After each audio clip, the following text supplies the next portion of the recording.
Nachtmystium, resilient. Hey review family, keep it tight. My name is J Review Guy and I'm back again to bring you another video, and today I'm going to be reviewing the new EP dropped by Nachtmystium entitled Resilient.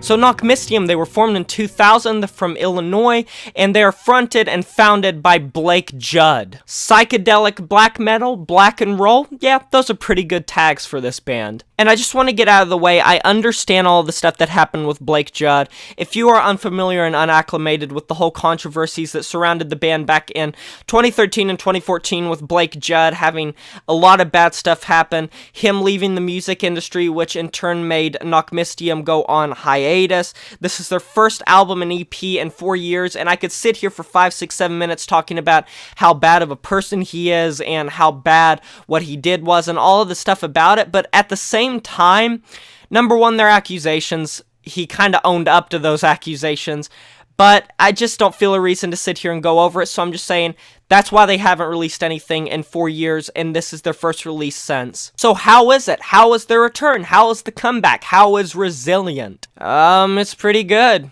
Yeah, it's pretty good. I mean, in the middle 2000s to the early 2010s, they released quite a few albums, a kind of slew of albums that got a lot of critical acclaim and garnered them a lot of publicity in terms of metal and making people kind of excited for them. And I just personally straight up don't think that this is going to be an EP or album that's going to get that treatment, but that doesn't necessarily mean it's bad in any way. It's only 25 minutes, only 4 tracks, and Conversion starts it off. It's the introduction track. And you get some eerie, faded type of instrumentation with some kind of spoken word, a bit distorted, a bit muffly, almost like a telephone effect. And that's when it bustles into Resilient, the self-titled track, and Resilient is a very good measurement of what this EP does. It's very glacious, it has a wall of black metal sound, very Americanized black metal, very psychedelic, a lot of atmosphere to it. I gotta say, it is raw in the way it's recorded, but it's not raw in terms of the original black metal sound. Like, we're talking, this doesn't sound like a Behemoth, or a Burzum, or a Mayhem, or a Darkthrone, or a Gorgoroth, or one of their like original black metal bands, and it doesn't even sound like a lot of the Americanized black metal. A band like Death Heaven comes to mind.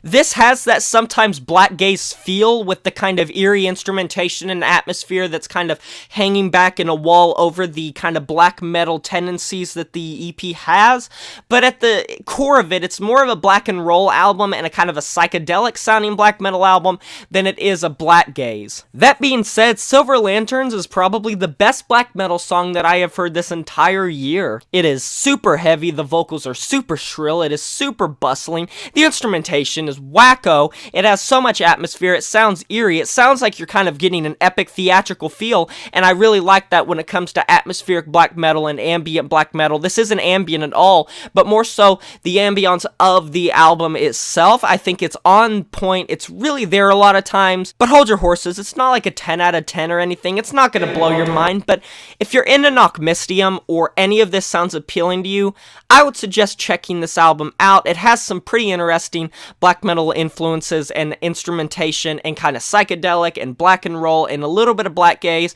The vocals are pretty good, and for a comeback EP, it's not going to blow your socks off, it's not groundbreaking, it's not revolutionary in the field of black metal, but it's still a pretty good album, or EP I should say. I keep thinking it's an album, but I'm going to be giving this album a 7 out of 10. It didn't blow me away or anything, but it by no means was a bad album. I'll talk to you guys next time, but until then, like, comment, and subscribe. It helps me out a lot. My name is J Review Guy. I'm signing off, saying farewell.